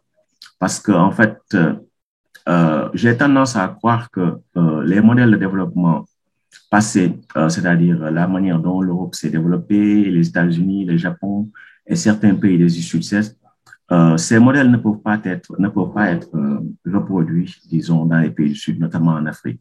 Il y a beaucoup de raisons. Par exemple, bon, pour l'Europe, on sait que l'Europe s'est développée dans le cadre d'un exceptionnalisme écologique qui ne peut pas être universalisé. Essayer d'universaliser ça, bon, c'est, disons, voilà, conduire, disons, à l'effondrement de la civilisation humaine parce que ça repose sur tellement de gaspillage des ressources humaines que c'est tout simplement pas possible. Donc, il faudrait peut-être 4 ou 5 autres planètes pour permettre, disons, un rattrapage qui imiterait exactement le modèle de développement à l'européen. Ça veut dire qu'il faut radicalement revoir les stratégies de développement. Et je pense pas non plus que les stratégies d'industrialisation qui ont été utilisées dans le passé, etc., permettront toutes seules d'atteindre le plein emploi. Parce qu'en fait, les tendances que nous avons en Afrique, c'est assez spécial. Donc, la tendance la plus importante, c'est la tendance démographique. Parce que, bon, ce qui va se passer en Afrique au cours de ce siècle, c'est quelque chose qui est inédit à l'échelle disons, de l'histoire humaine. C'est-à-dire que le taux de croissance de la population sur le continent, c'est quelque chose qui va être vraiment, voilà, exceptionnel, vraiment exceptionnel. L'Afrique, bon, va représenter près de 40% de la population mondiale à l'horizon 2100. Si on fait juste le rapport entre la population africaine en 1960 et ce qu'elle pourrait être sur les projections en 2100, on voit que, bon, la population va être multipliée au minimum par 10. Et donc, c'est énorme. Donc, ça veut dire qu'il y a beaucoup de main-d'œuvre disponible, potentiel, et aussi dans un contexte où les changements technologiques font que le temps de travail socialement nécessaire pour la production des biens et services aura tendance à décroître. Et donc, quand on réfléchit comme ça, on se dit que peut-être que la manière dont les pays développés ont solutionné, bon, la question du plein emploi ou bien en tout cas la création d'emplois pour la majorité de leurs travailleurs ne sera pas forcément la même dans les pays en voie de développement. Donc, c'est quand on regarde tout ça, je pense que l'idée de garantie d'emploi peut être très importante parce qu'en fait, ça peut, dans les contextes d'urgence dans lesquels les pays en voie de développement sont, parce que souvent, les économistes qui réfléchissent sur l'Afrique, notamment les économistes des institutions financières internationales, ont tendance à occulter le fait que être un pays en sous-développement, c'est être dans une situation permanente d'urgence, en tout cas pour la grande majorité de la force de travail. Les gens n'ont pas accès à l'eau potable, n'ont pas accès aux soins de santé de base, n'ont pas accès à l'école et n'ont pas accès à des revenus. Et donc, avoir un programme de mobilisation des ressources qui inclut une garantie d'emploi, je pense que ça peut être la mesure, en tout cas la plus appropriée pour faire face urgemment aux défis qui se posent aux populations des pays en voie de développement. Et c'est pourquoi je pense que généralement, certaines critiques de la MMT sont quelque part à côté de la plaque parce qu'en fait, ils ont tendance à avoir un background des modèles de développement qui ne sont pas forcément transposables actuellement dans le contexte des pays en voie de développement. Du coup, on a besoin, à mon avis, d'approches encore plus radicales comme celle de la MMT. Donc, voilà un peu ce que je voulais dire et je reste à disposition. Merci beaucoup. Merci beaucoup pour cet exposé. Donc, c'était vraiment très intéressant. Vous avez compris les problématiques qui ont été posées. Alors, il faut savoir qu'on ne prétend pas réussir aujourd'hui à embrasser l'ensemble des thématiques concernant la question de l'économie internationale, puisqu'on a également prévu une 3e émission. Donc, la prochaine fois, on vous donnera la date avec l'économiste tunisien Fadel Kaboub, qui nous parlera, lui, de la vision et de comment, d'après lui, la MMT peut et doit s'appliquer au cas des pays du Sud. Donc là, maintenant que les exposés sont terminés, on va prendre une série de questions, donc auxquelles Yvan se fera un plaisir de vous répondre. Yvan du groupe MMT France, donc. Pour poser vos questions, vous vous inscrivez sur le chat. Donc, vous dites sur le chat que vous voulez poser une question. Et ensuite, Yvan vous répondra. Et donc, voilà, ne soyez pas timide. Et donc, en attendant que les premières questions soient posées, j'ai moi-même une question à poser, à la fois, une intervention à la fois pour Ndongo et pour Yvan. Mais surtout, voilà, n'hésitez pas à vous inscrire, à demander sur le chat si vous voulez poser une question. Donc, c'est le moment ou jamais pour commencer ces débats qui sont vraiment importants. Donc, moi, simplement, le point que je voulais aborder, je trouvais que les deux exposés étaient vraiment très éclairants. Donc, l'exposé de Robert qui distinguait la question de la dépendance financière, monétaire, de la question de la dépendance économique, et également l'exposé d'Ndongo qui revenait en fait sur l'historique du colonialisme et sur comment le colonialisme, la première chose qu'il fait quand il arrive sur une terre à coloniser, c'est d'imposer son régime monétaire. Donc, d'imposer que les obligations fiscales soient réglées dans la monnaie qu'il a distribuée, qui fait circuler dans l'économie. Et donc, s'il prend des impôts, ce n'est pas parce qu'il aurait besoin de récolter cette monnaie, puisque c'est lui qui l'a créée, mais il le fait pour inciter les colonisés à travailler pour lui. Donc, l'État impérial, en fait, se sert de la monnaie pour inciter les colonisés, quasiment les forcer à travailler pour lui, et pour instaurer un système de dépendance financière, pour reprendre le concept qu'a donné Robert. Et on voit au moment des décolonisations que la condition qui est posée par un État comme la France pour décoloniser, c'est on décolonise tout ce que vous voulez, mais vous gardez le franc CFA. Vous gardez la dépendance financière. Et le seul État qui refuse à cette époque-là, la Guinée qui refuse ces conditions et qui décide de créer sa propre monnaie, eh bien l'impérialisme du gouvernement français de l'époque va tout faire pour le déstabiliser et pour l'empêcher de réussir à émettre sa propre monnaie et s'en servir. Donc, y compris, on fait de la fausse monnaie pour discréditer cette nouvelle monnaie. Et donc, à tel point qu'aux deux contraintes qui ont été données, moi, j'aurais tendance, et je voulais avoir votre avis dessus, à rajouter une 3e contrainte, la contrainte géopolitique, c'est-à-dire l'intervention, et là, dans le cas impérialiste, en fait, l'intervention d'un État extérieur qui va utiliser tous les procédés, y compris créer de la fausse monnaie, pour déstabiliser une monnaie, pour dissuader les États africains de disposer d'un monopole sur leur propre devise. Et après, ça se poursuit avec le système financier actuel, avec le FMI, avec l'Organisation mondiale du commerce, où l'on voit qu'en fait, ce que beaucoup d'économistes du développement ont montré, c'est que l'image qu'on a du sous-développement, comme quoi des pays seraient en retard, c'est faux. C'est pas qu'ils sont en retard, c'est qu'on leur met la tête sous l'eau. C'est que la prospérité des pays du Nord se fait au détriment des pays du Sud et qu'il y a des phénomènes de polarisation dans lesquels les riches restent toujours plus riches et les pauvres toujours plus pauvres. Et mais une fois encore, justement, et c'est là l'intérêt de la MMT, ce n'est pas une fatalité. On a ce système actuel, mais ce n'est pas une fatalité. On peut s'en sortir. Et à rebours de ce que préconisent tous les économistes orthodoxes, un État africain peut, par exemple, un État de la zone CFA peut créer sa propre monnaie, Un pays comme l'Équateur, qui est dans la zone dollar, peut créer sa propre monnaie. Ça sera difficile, il y aura une contrainte géopolitique qui se posera, mais c'est possible. Et donc, je voulais avoir votre avis justement sur à quelles conditions justement c'est possible, et notamment la fameuse question de savoir est-ce que la nouvelle monnaie doit être automatiquement en taux de change flottant ou pas. Donc, de la même manière, donc, il y a eu des plans qui ont été, on en a parlé la dernière fois, des plans qui ont été faits par les auteurs de la MMT pour savoir comment un pays de la zone euro pourrait créer sa propre monnaie. Comment adapter ces plans au cas, par exemple, de la zone CFA ou d'un pays qui serait dans la zone dollar. Alors, merci pour la question. Et alors, ma réponse c'est celle-ci. C'est en fait que le point de départ de la MMT, c'est en fait qui vient encore avant le monopole de la devise, c'est le monopole de la force. Donc c'est bien sûr que si un État n'a pas vraiment le monopole de la force, parce qu'il y a toujours le risque potentiel d'être envahi ou comment dire, oui, militairement, ou qu'il y a une intervention militaire ou des pressions militaires, alors bien sûr que ça pose des contraintes politiques et aussi en termes monétaires. Donc c'est clair. Il faut prendre en considération aussi le plan, disons, pré-financier, pré-économique, que c'est le plan militaire. Donc oui, c'est une condition qu'il faut souligner et c'est juste. Après, je voulais souligner une chose de fond, c'est en fait, moi je vois, franchement, je vois ce problème de l'incompréhension de la MMT sur l'économie internationale, le problème plus gros. C'est-à-dire que moi je crois que si MMT ne va pas, entre guillemets, gagner, c'est parce qu'elle va pas être comprise sur ce point. Et donc c'est pour ça que cet argument qu'on est en train d'approfondir aujourd'hui, ce n'est pas un argument entre autres.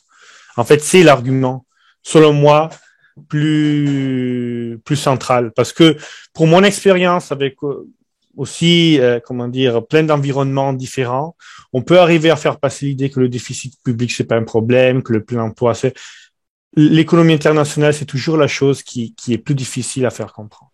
Alors, je vais chercher aussi en répondant un peu comme réponse à l'intervention de Nongo, qui a la qualité de donner une clarification assez organisée, je dis organisée de ce point de vue, et qui est en fait très répandu, on le retrouve beaucoup dans, disons, un point de vue similaire au sien dans l'économie hétérodoxe, et donc ça nous donne l'occasion de répondre et de donner, peut-être de chercher de faire comprendre mieux le point de vue de MMT sur l'économie internationale et sur certains points. Alors, à la base, bien sûr, c'est des choses qui se répètent, mais à la base, qu'est-ce que c'est que, pourquoi la devise vient accepter? Comment ça se fait qu'il y a des gens qui vendent leur travail en échange de la devise? C'est ça le point de départ. C'est quelque chose, ça, qui, par exemple, Marx n'explique pas. Marx n'explique pas comment ça se fait qu'il y a une force travail qui vend explicitement dans le spécifique au niveau, disons, avec des bases historiques et tout ça, il fait plus de déductions. Ok, alors, la raison de ça, c'est que ce n'est pas un choix.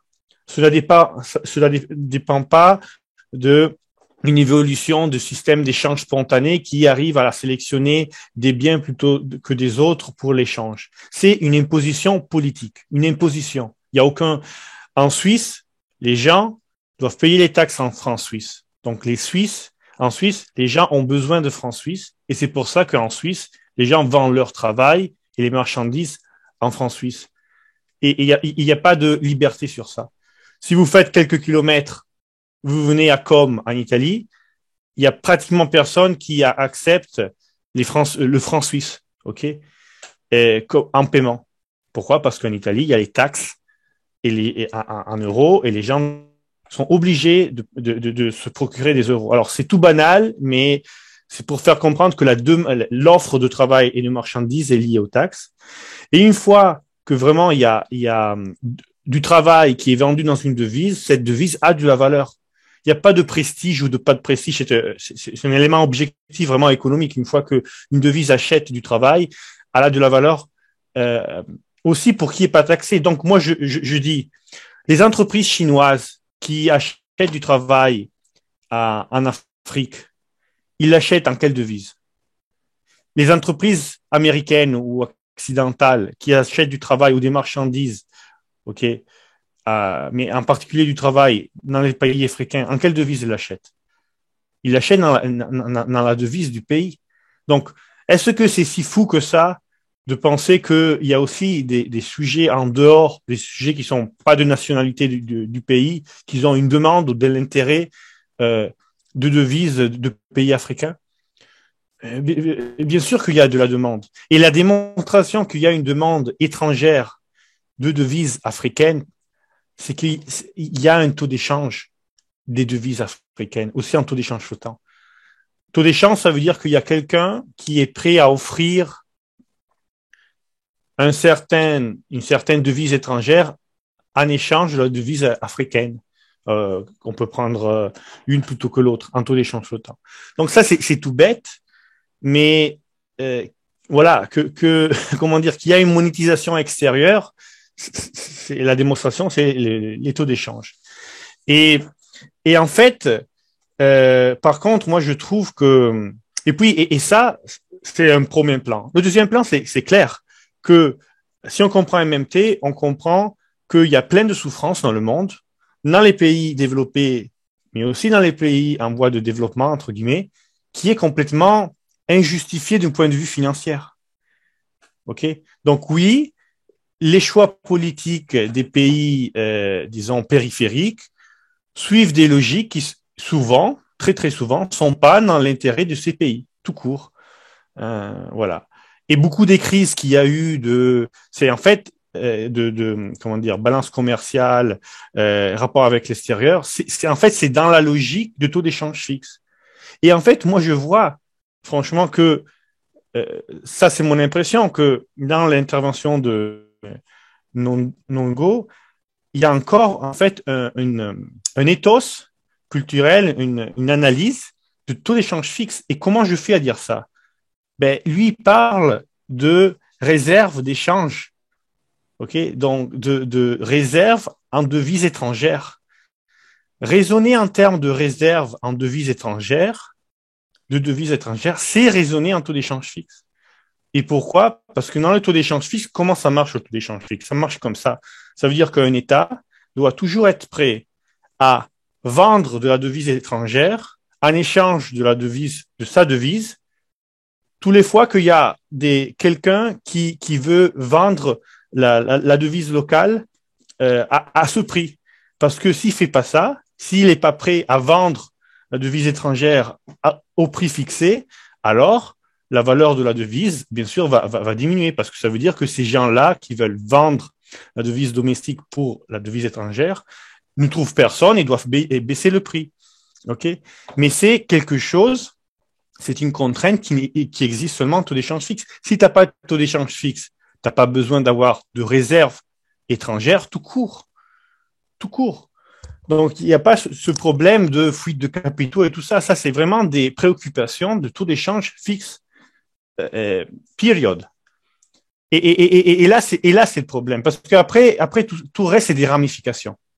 Tout reste, c'est des ramifications. Et même quand on parle de modèle de développement, en fait, MMT ne propose aucun modèle spécifique de développement parce que c'est seulement économie monétaire. Et il dit seulement comment avoir plein emploi. Puis, bien sûr, le plein emploi, on peut activer toutes les forces productives dans une façon plutôt que dans une autre. Et là, il y a la politique industrielle. Et ce qu'on dit simplement, c'est qu'avec MMT, on peut avoir une politique industrielle, disons, plus courageuse parce qu'il n'y a pas le problème financier. Mais on ne va pas dire où il faut investir, voilà. Parce que là, c'est un raisonnement qui est complémentaire, voilà. C'est pas MMT qui dit ça dans le spécifique. Et voilà, il y a des passages il paraît tout bête, mais en fait, c'est clé. Si ça passe pas, disons, on est en désaccord sur ces points. Après, bien sûr que la ramification du raisonnement va aller très loin et après aussi, comment dire, arriver à se confronter sur les conclusions perd de sens parce que c'est dans la ligne de raisonnement qu'on se retrouve pas. Et voilà. Et je veux dire, ça c'est vraiment. Puis il y a un bias vraiment terrible des fois qui se passe dans ces arguments, et c'est le suivant. C'est quand on parle de pays. Et quand on parle de pays, on fait l'erreur énorme de mettre ensemble l'État et le secteur privé de l'État. Et alors, disons, tout le discours MMT saute. Parce que si on parle de pays et dette du pays, on ne comprend pas si on est en train de parler de dette de l'État ou de la dette du secteur privé de ce pays. Alors, ce qu'on dit comme MMT, c'est simplement qu'on peut avoir le plein emploi sans que l'État aille développe des dettes en devises étrangères, et donc que l'État en aille des dépendances financières. Puis, bien sûr, dans tous les secteurs privés, il y a les gens il y a les entreprises, aussi dans les entreprises des pays développés, qui ont quelques degrés d'épargne ou de dette en devises étrangères. Mais ça, disons, qu'un privé veut faire un pari en une devise étrangère, entre guillemets, c'est son problème. C'est-à-dire que ce que l'État, avec sa devise, peut faire, c'est avoir le plein emploi dans sa devise et chercher d'avoir, avec ça, de faire les investissements où c'est bien pour l'intérêt public. Puis, s'il y a l'entreprise privée spécifique qui veut faire des investissements dans des autres devises ou s'endetter dans des autres devises, c'est son choix. Tu vois, vous voyez. Et ça, c'est aussi quelque chose c'est dangereux de raisonner en termes de pays en mettant ensemble l'État et le secteur privé. Voilà. Voilà. Et voilà, ça c'était seulement pour faire une petite, comment dire, souligner quelques points que selon moi, souvent, créer des problèmes dans la compréhension de MMT. Après, en fait, je vois pas de questions. Si vous voulez faire quelques autres questions, quelques questions, je suis ravi de répondre. Et là, j'ai fini mon commentaire oui, une chose, mais c'est tout petit, hein. C'est en fait, je crois que Robert a fait une petite erreur en termes linguistiques quand il disait un pays qui exporte tout et n'importe rien du tout. Donc, un pays où les gens meurent de faim aussi s'ils travaillent énormément. C'est un pays qui fait un surplus commercial, pas un déficit. Donc, plus un pays fait un surplus commercial, plus il s'approche à cette condition-là, de travailler, en fait, pour le reste du monde. Et voilà. C'était la seule chose que je voulais, un point. Voilà. Merci beaucoup. Ndongo, tu veux peut-être répondre ou préciser un point? Et puis, toujours pareil, voilà, n'hésitez pas à poser vos questions. Et donc, comme je disais, on va aussi poursuivre le débat la prochaine fois. Donc, en fait, c'est un débat vraiment très important, fondamental, sur lequel il y a beaucoup de choses à dire. Tout à fait. Oui, j'apprécie la clarification faite par Ivan. Il a raison de dire qu'en fait, c'est à partir de là qu'en fait, qu'il peut y avoir différentes, ramifications, des ramifications différentes. Et il a raison. Ce qu'il dit est vrai. Robert aussi l'a dit dans sa présentation, elle a montré. Et il y a en fait, toutes les devises ont des taux de change. Ça, personne n'en disconvient. Et même, en fait, dans le fonctionnement du FMI, il faut la convertibilité pour les opérations courantes. C'est-à-dire qu'il faut faciliter les échanges. Il ne doit pas y avoir de barrières monétaires, etc. Ça, c'est dans le fonctionnement même du FMI, en tout cas pour ce qui est des transactions courantes, parce que pour ce qui est de la balance des capitaux, les États peuvent mettre en place des contrôles. Donc ça, c'est en fait. Par rapport aux réserves de change, oui, raisonner en termes de réserves de change peut faire penser au taux de change fixe, mais c'est valable également pour les taux de change flottants dans les pays en développement. Et bon, quand je parle également de devises faibles, etc., bon, c'est pas mes concepts, hein, c'est des concepts que je vois, je mets entre guillemets parce que c'est pas rigoureux, mais c'est pas en termes de prestige, mais c'est peut-être en termes de demande internationale. Quelles sont les monnaies, en fait, qui sont demandées par les banques centrales comme actif de réserve. Et donc, on peut voir, par exemple, que je pense pas que la Banque du Japon demande du CFA, par exemple, comme actif de réserve, etc. C'est en ce sens-là précis. Et donc, évidemment, oui, si on part de l'hypothèse que on peut à chaque fois ne pas, si on est en taux de change flottant, on peut laisser, comment encore, on peut convertir, par exemple, je veux dire, le naira nigérian en dollars, pas besoin de réserve de change. Oui, c'est possible. Cela est totalement possible. Mais le problème est que cette conversion ne se fera pas sans coût. Et donc, les coûts de cette conversion, d'un point de vue macroéconomique, peuvent être même supérieurs que, en fait, au coût, par exemple, de l'émission d'une dette, peut-être qui offrirait, peut-être, je sais pas, des taux d'intérêt qui seraient considérés comme relativement élevés. Et donc, c'est ça le problème de transfert. Et c'est le débat qu'il y a eu dans les années 30 entre 15 et un certain nombre d'économistes comme Olin et Ruff. Et donc, les Allemands à l'époque devaient payer la dette disons, par exemple, aux puissances alliées vainqueurs. Et donc, disons que c'était, par exemple, une dette en dollars. Et donc, la question qui se posait, c'est comment payer cette dette en dollars? Le gouvernement allemand peut taxer sa population ou, bon, créer la devise s'il faut pour payer sa dette. C'est possible. Mais la question, c'est que comment faire pour obtenir la devise en monnaie étrangère? C'est-à-dire, imaginons qu'on dise que, bon, on doit payer 100 et c'est l'équivalent de 200 en Deutschmark. Donc, on peut facilement trouver les 200 en Deutschmark sur place.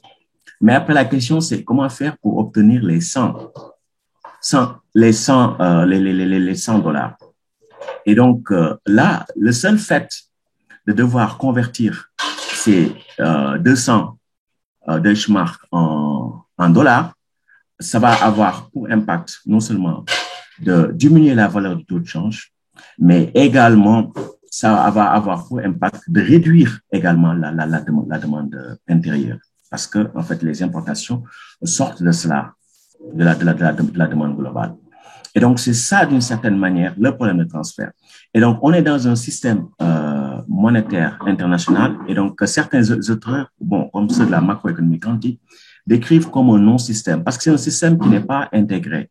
C'est-à-dire que si vous avez un déficit des transactions courantes, de la balance des transactions courantes, ça veut dire que vous payez 2 fois votre dette, c'est-à-dire que vous la payez en termes d'exportation, mais aussi vous devez acheter l'instrument qui vous permet de faire cette transaction-là, c'est-à-dire la devise en monnaie étrangère.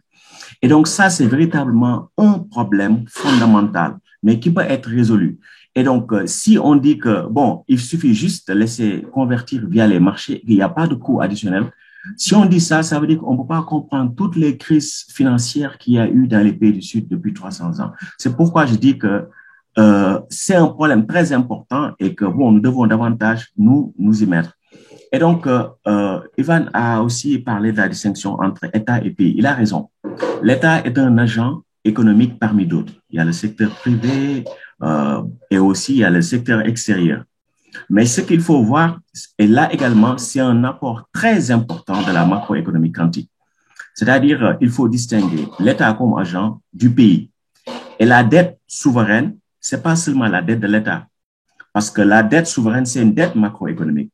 Et donc, quand elle n'est pas nécessairement due à, disons, aux dépenses de l'État, etc. Donc, c'est une dette qui est constatée. Donc, quand vous avez un déficit des transactions courantes, vous avez une dette macroéconomique. Et donc, cette dette macroéconomique, elle est payée doublement. Et c'est ça qui est important. C'est pas seulement que ça dérive de l'action de l'État, mais c'est quelque chose qui est constaté.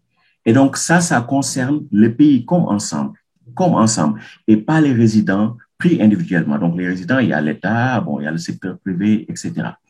Et donc, ça, c'est un développement très important de la macroéconomie quantique, qui est aussi une macroéconomie monétaire hétérodoxe.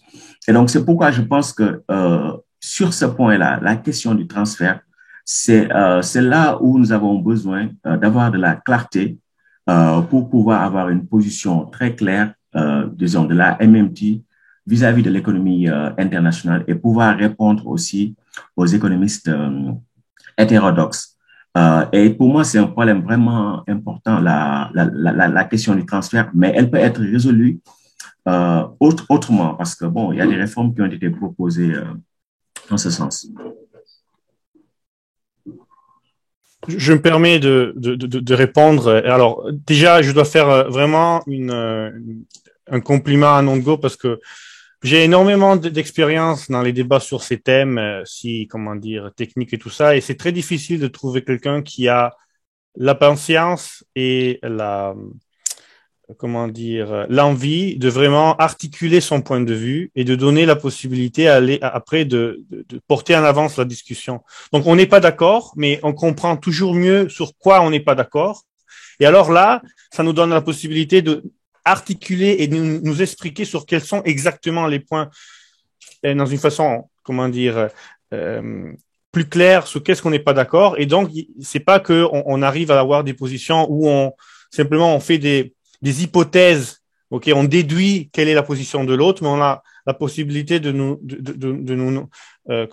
exprimer. Alors lui, il a exprimé bien une idée qui concerne taux d'échange flottant, taux d'échange fixe.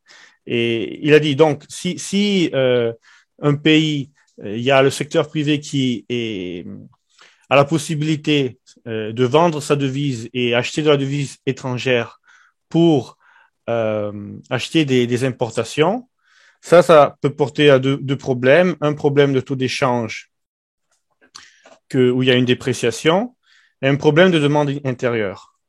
Alors, la situation où le secteur privé a la possibilité de vendre de la devise domestique pour acheter de la devise étrangère, c'est la situation de taux d'échange flottant. C'est ça qu'on appelle taux d'échange flottant. OK.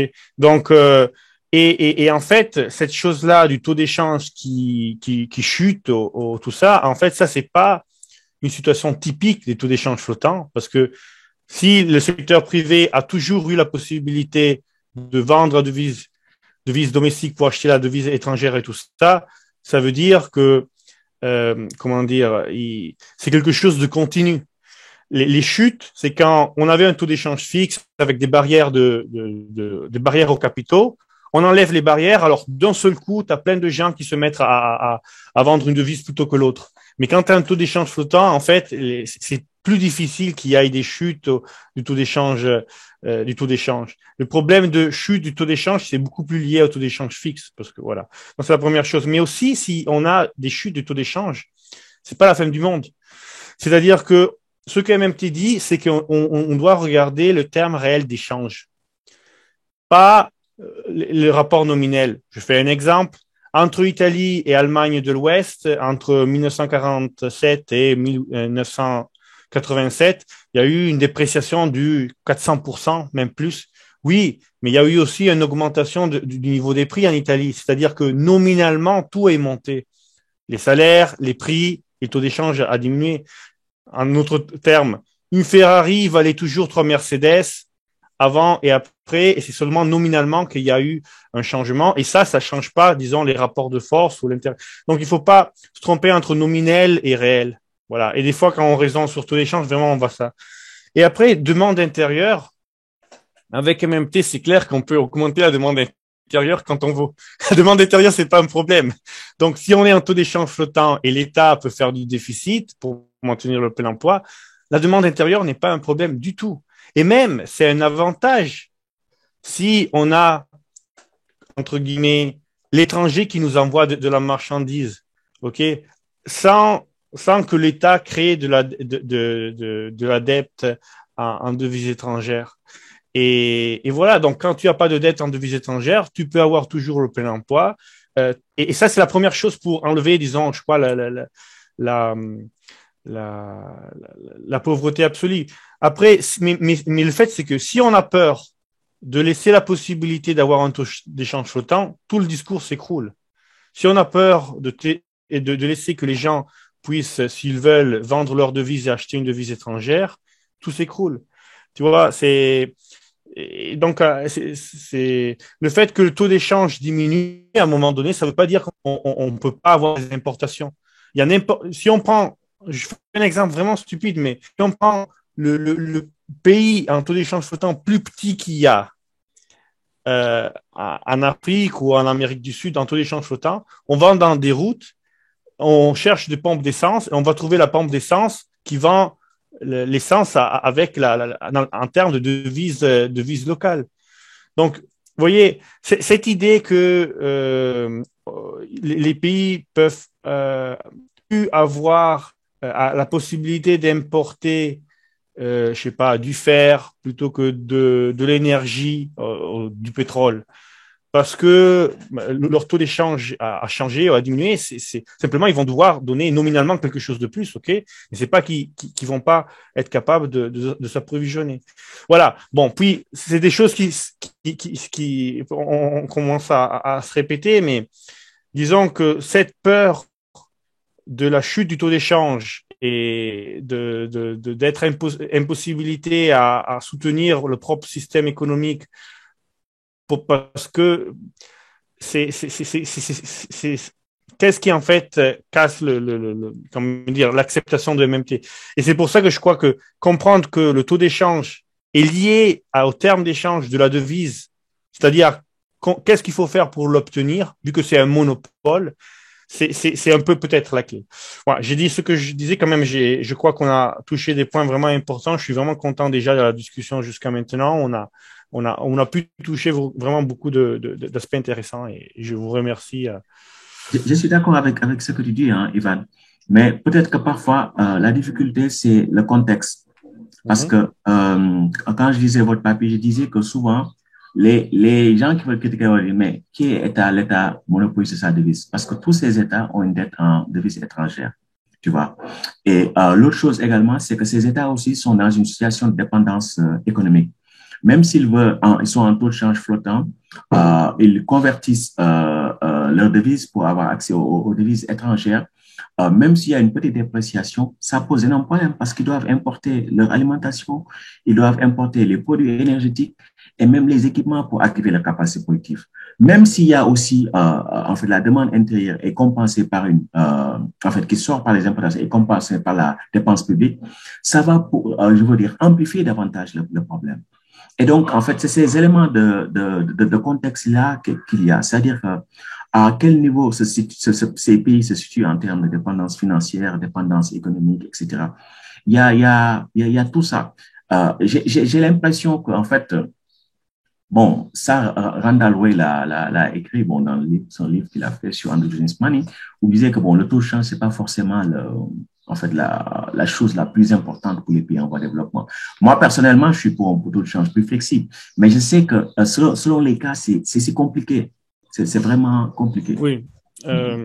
Alors, ouais. Vas-y, Ramzi. Oui, si je peux rajouter un point, en fait, dans ce que tu viens de dire, il y a beaucoup de choses, en fait, justement, qui vont aussi être l'objet des prochains débats, parce que, par exemple, ce que tu as dit, le cas spécifique de ces pays qui doivent importer leur nourriture, importer leur énergie et importer des produits à haute valeur ajoutée, en fait, c'est aussi le point de départ de Fadel Kaboub, qu'on reçoit donc à la prochaine émission, qui est justement de dire c'est indissociable la souveraineté énergétique, la souveraineté alimentaire, et indissociable de la souveraineté monétaire. Et sur la question du taux de change, il y a aussi un point important qui est que et ça aussi, ça fait partie du débat, c'est qu'en fait, le problème numéro un de la MMT, c'est de dire, et ça, je pense qu'on est tous d'accord, il ne faut pas s'engager à convertir sa monnaie dans une monnaie étrangère. Mais ça, il ne faut jamais s'engager à dire, tant de ma monnaie, elle vaudra tant du dollar ou tant d'une autre. Donc, il ne faut pas un taux de change fixe. Mais cela dit, une fois qu'on a refusé de cette conversion automatique, il y a des régimes de change intermédiaires qui ne sont pas forcément des changes totalement flottants, qui sont des taux de change intermédiaires qui permettent justement de faire un dégradé. Et donc, et ça, notamment, ça apparaît dans le texte de Pavlina Tcherneva sur les régimes monétaires. Donc, il y a les régimes qu'on appelle purement flottants. Il y a aussi des régimes qu'on appelle dirty floating en anglais. Et dans lequel, en fait, par exemple, c'est un exemple parmi d'autres, mais tu dis voilà que tu peux convertir, mais en fait, c'est toi-même qui choisis le niveau de conversion. Ça veut dire qu'à intervalles réguliers, tu dis voilà, c'est moi-même qui choisis un intervalle régulier à combien je vais le convertir. Donc en fait, il n'y a pas de standard, il n'y a pas il n'y a pas d'étalon. Voilà, c'est des régimes dans lesquels il n'y a pas d'étalonnage. Tu ne t'obliges pas à convertir d'une quantité de données, mais par contre, tu t'autorises à dire je veux réduire la fluctuation. je veux à un moment donné réduire le niveau de fluctuation. Et ça, c'est un débat extrêmement intéressant et sur lequel, effectivement, il faut poursuivre la discussion. Et donc, je voulais juste mentionner ça et dire, enfin, vraiment, je voulais vous remercier en fait pour votre débat qui est d'une très grande qualité, qui permet vraiment de mieux comprendre, de mieux cerner précisément les points possibles de débat et de désaccord. Et même si on n'apportera pas aujourd'hui toutes les réponses, je crois qu'en tout cas, on avance sur le fait de définir les termes du débat et les nœuds à réussir à dénouer. Enfin, vraiment, je voulais vous remercier pour la très grande qualité de votre débat. Merci aussi parce que tu as touché un point où je crois que je peux dire quelque chose que ça peut être intéressant. Alors, si on est concerné, et c'est compréhensible, par le pouvoir d'achat de des travailleurs de l'alimentation, donc la capacité de la population de pouvoir acheter des biens de base. Okay. Alors, avant tout, imposer du chômage, en aucune façon, ça va aider la population. Donc, de se refuser de faire du déficit public parce qu'on a peur des effets sur le taux d'échange, parce qu'après le taux d'échange se traduit dans un impact sur, disons, la vie de la population, mais ça n'a pas trop de sens parce que après, ça veut dire que directement, tu vas créer de la pauvreté avec le chômage. Donc, déjà, le plein emploi, c'est quelque chose qui devrait y être a priori parce que c'est la base de donner, de donner à tous la possibilité de créer de la richesse réelle et donc de pouvoir en consommer. Mais après ça, si on veut faire un raisonnement de politique industrielle, donc où on donne un poids différent à certaines productions ou à l'accès à certaines productions que d'autres, alors la dernière chose qu'on veut faire, c'est aller à parler de taux d'échange. Parce que le taux d'échange, c'est quelque chose qui donne exactement le même impact sur tous les biens. C'est-à-dire que si moi, je augmente le taux d'échange de ma devise de 10%, ça change les prix nominels que ma population domestique voit de tous les biens, de la Ferrari, du yacht et de l'alimentation. Et alors, si on veut faire des politiques qui donnent un poids différent à certains biens importés, alors on les fait sur ces biens importés spécifiquement. Et ça s'appelle plus une politique de taux d'échange, ça s'appelle une politique industrielle. Alors, si on veut que l'État crée des réserves de grains ou qui crée des accords, particuliers pour certains biens spécifiques, aussi peut-être des biens énergétiques, alors il fait une intervention et peut-être il va subsidier, il faut aussi créer des subsidies, des subventions pour ces biens spécifiques. Et ça c'est beaucoup plus efficace et pour ceux qui nous concernent que de parler de taux d'échange général. Parler de taux d'échange général, il y a un peu l'idée derrière que c'est le marché des privés qui est efficace, alors il faut simplement changer le taux d'échange. Après, c'est les individus qui vont comprendre quel est le bien qui est plus nécessaire. Par contre, si on veut faire un discours industriel, disons, d'intérêt public, on dit, écoutez, en effet, l'alimentation, le chauffage, l'abri, donc peut-être aussi les vêtements, c'est des choses fondamentales. Alors, on fait des politiques de alimentation qui concernent l'alimentation, la fourniture d'alimentation, de abri, donc de la, ingénierie civile publique. Et voilà. Alors, ça va plus dans le spécifique. Et avec MMT, on peut vraiment se développer sur ces plans. Par contre, se limiter à taux d'échange comme ça, si générique, c'est absurde. Et ça crée de la dépendance. Parce que si on veut augmenter nominellement, on fait des efforts pour augmenter nominellement ou maintenir haut notre taux d'échange, les gens vont augmenter plus facilement les importations, pas seulement de nourriture, mais aussi de luxe. Ils vont créer des dépendances. Ok, si l'essence, aussi le fait que l'essence comment dire, augmente son prix, en soi, c'est pas si négatif que ça. C'est-à-dire qu'alors, il faut s'ajuster pour faire en sorte que on n'en gaspille pas. Et si on veut maintenir des transports en commun ou un network, alors on le fait, mais en rentrant dans les choses, tu vois, c'est pas seulement avec le taux d'échange. Donc voilà, il y a cet aspect que je crois que de toute façon aussi, si c'est vrai qu'il y a ces dépendances alimentaires et tout ça, c'est encore plus vrai qu'on ne doit pas raisonner en termes de taux d'échange. Voilà. Moi, ce que j'ajouterais à ce que tu dis, moi, je ne suis pas spécialement pour les taux de change fixes. Et pourquoi? Souvent, on se focalise sur le solde de la balance commerciale. Pour moi, qui n'est pas très intéressant parce que c'est juste, bon, on solde. Et ce qui est important, c'est de maximiser les termes de l'échange. Et pour moi, le solde le plus important de la balance de la balance des paiements dans les pays en développement, c'est la balance des revenus primaires, c'est-à-dire le solde entre les revenus qui sont transférés et les revenus reçus. Généralement, les revenus reçus, c'est presque zéro. Bon, c'est pas significatif. Et donc, les revenus, c'est quoi? C'est les intérêts sur la dette extérieure, dénominée labellée en monnaie étrangère. Ce sont les rapatriements de profits, de dividendes et les rémunérations des travailleurs non résidents. Et donc, généralement, ça, c'est beaucoup plus important que le solde de la balance commerciale. Parce que quand vous industrialisez, vous importez des équipements, etc. Donc, ça doit être déficitaire. Mais le solde des revenus primaires, c'est très important. Moi, j'avais calculé pour la période 2000 et 2016.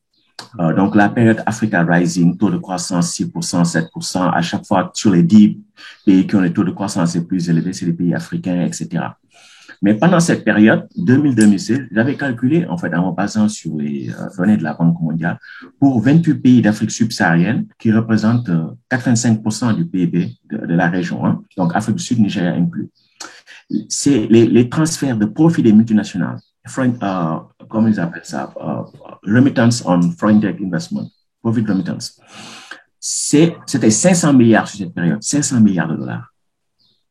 Et les intérêts sur la dette, c'est 100 milliards de dollars. Donc, les deux, ça fait 600. Après, il faut déduire les revenus, etc. Mais c'est énorme. Et donc, quand vous êtes dans des secteurs, par exemple, vous êtes dans le secteur bancaire, vous êtes dans le secteur de la grande distribution, les télécoms, et ces secteurs sont contrôlés par les investisseurs étrangers. Et vous leur offrez un taux de change fixe, souvent surévalué, comme dans le cas de la zone franc, mais vous tuez vous-même. Vous tuez vous-même. C'est-à-dire qu'ils font des profits en monnaie locale, mais il ne faut pas leur garantir un taux de change fixe. Mais malheureusement, c'est là où ça se joue. Par exemple, en 1994, quand il y a eu la dévaluation en Afrique centrale, ce n'est pas parce qu'ils avaient des balances commerciales déficitaires. Non, les balances commerciales n'étaient pas déficitaires.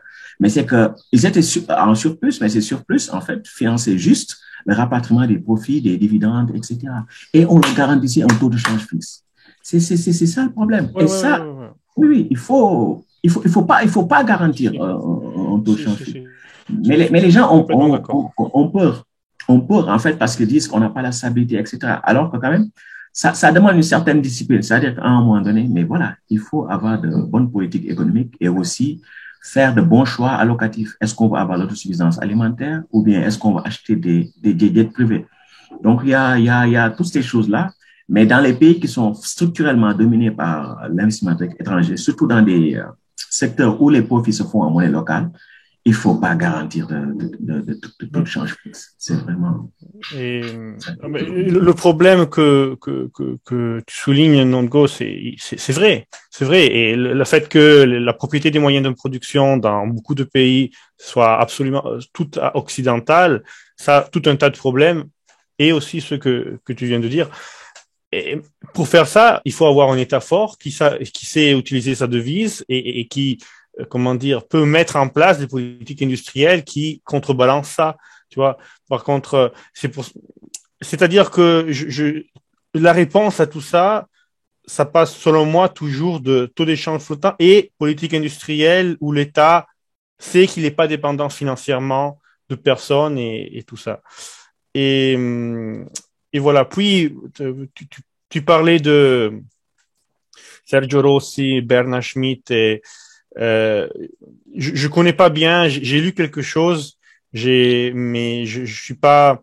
Comment dire, en fait, je suis pas dans les je suis pas trop prêt et je crois d'être absolument pas prêt à répondre à la quantum economics. Et l'impression, c'est quand même que l'impression, par ce que j'ai lu et j'ai entendu, c'est quand même il se rend pas compte, mais il se détache pas vraiment de l'éthos de taux d'échange fixe. Tu vois, parce que le non-système de paiement, c'est le taux d'échange flottant. Le taux d'échange flottant, c'est des systèmes financièrement, autonomes dans la mesure où l'État a sa devise et il n'est pas attaché structurellement à rien du tout. Et ça, c'est le taux d'échange flottant. Et être contre ça, ça veut dire être contre le taux d'échange flottant. Et c'est le fait que quelqu'un aille des conclusions qui peut-être nous plaisent, ça ne veut pas forcément dire qu'en fait, dans la ligne de raisonnement, il fait pas d'erreur, voilà. Et j'ai l'impression, mais j'ai pas une vision assez approfondie mais de ceux qui y disent et de la ligne des raisonnements qui suivent, que quand même, il y a toujours un peu cet ethos de taux d'échange, comme s'il devait y avoir nécessairement un système international et monétaire international. Le système monétaire international, c'est de toute façon quelque chose de fixe. Le flottant, c'est un non-système. Donc, et nous, en fait, à MMT, on dit que le non-système, c'est le système avec lequel tout le monde peut avoir le plein emploi et il n'y a pas de dépendance financière. Si tu as un système international, tu as dépendance financière. Tu vois, s'il y a des contraintes entre pays qu'il faut respecter, parce qu'on est dans un même système, ça veut dire que tout simplement que le pays n'est pas autonome financièrement. Voilà. Mais voilà, je suis très content. Bon, on n'a pas eu beaucoup de questions de notre public. J'espère que le débat. Norbert, il y a une question, allez-y. Question de Norbert. Oui. Alors Norbert. Oui, attends, j'ouvre mon micro, mais en fait, donc je prenais très bien pour dire que le fait que le taux de change flottant peut déprécier la devise, mais que c'est pas si grave parce que c'est fait progressivement. Mais si on prend le cas extrême, par exemple le Zimbabwe, c'est tellement déprécié, enfin je sais pas si c'est ça, mais il est très difficile pour ce pays d'acquérir des biens à l'étranger, donc du genre énergie, etc. Oui, la réponse c'est que ces dépréciations folles qu'on a à la mémoire historiquement, c'est toujours des dépréciations et des situations qui partent avant tout d'un taux d'échange fixe, ok. Donc où progressivement il y a une différence, une incohérence, ok, toujours plus grande entre le rapport des niveaux des prix entre les pays et le taux d'échange. Parce que c'est ça, si on a que dans un pays, le niveau des prix, une Coca-Cola dans un pays vaut 10 monnaies Zimbabwe, dans l'autre pays, États-Unis, ça vaut $10, mais le taux d'échange est 1 à 1000. Alors, bien sûr qu'il y a une poussée énorme au lieu de acheter directement la Coca-Cola dans sa devise, de changer sa devise dans la devise étrangère et d'acheter dans la devise étrangère. Et ça crée des pressions énormes sur le taux d'échange, mais ça part de l'incohérence entre les deux. Et ça se crée avec le temps quand on est en taux d'échange fixe. Ok, c'est-à-dire qu'on veut chercher d'avoir un taux d'échange qui est artificiel et naturel par rapport à les situations économiques réelles. Donc, c'est une dépréciation qui part du taux d'échange fixe. Point. Deuxième, c'est souvent des situations quand il y a des dépréciations fortes aussi qui sont liées à des problèmes d'économie réelle ou guerre civile ou des structures des problèmes très forts de structure industrielle. Donc, ça va au-delà de la dimension monétaire. OK? Et par contre, si on regarde au taux d'échange flottant dans l'histoire, c'est possible qu'il y a des dépréciations parce qu'il y en a, mais c'est beaucoup moins fréquent et beaucoup moins facile qu'elle se déroule que dans le taux d'échange fixe. Et puis, encore une fois, qu'il y a une dépréciation, ça ne veut pas forcément dire que il y ait, un changement de terme réel d'échange. Parce qu'après, il faut voir, si la dépréciation est liée à une redénomination, d'une devise, c'est-à-dire l'autre devise, elle s'est appréciée, c'est-à-dire qu'il y a déflation dans l'autre pays. Les prix dans l'autre devise se sont baissés, alors le taux de change simplement c'est simplement quelque chose de nominel, voilà. C'est pas quelque chose qui change la capacité effective ou les termes d'échange entre un pays et l'autre. Et après, bon, les termes d'échange changent, évoluent dans le temps. Okay, et c'est pas forcément que ça c'est un problème. C'est le vouloir tenir fixe. Après, ça crée ces steps voilà. Ça c'est un peu ma réponse en synthèse. En fait, par rapport au Zimbabwe, parce que c'est un exemple qui revient souvent quand on veut décourager les gens d'avoir plus de souveraineté monétaire. Voilà, c'est-à-dire avoir leur propre monnaie, leur propre devise ou bien être un taux de change flottant. Mais il faut que les gens aient les faits en tête. C'est-à-dire que Zimbabwe, comme ce qui est arrivé au Venezuela, c'est des outliers, c'est-à-dire que c'est vraiment des cas très, très spécifiques, très, très spécifiques. Et il faut même pas les considérer comme les autres épisodes d'hyperinflation. Parce qu'il y a eu dans le monde, en fait, depuis 1900, 4 vagues d'hyperinflation. Et donc, ces 4 vagues d'hyperinflation ont eu lieu dans le cadre de systèmes de taux de change fixe. Ça, il faut le savoir.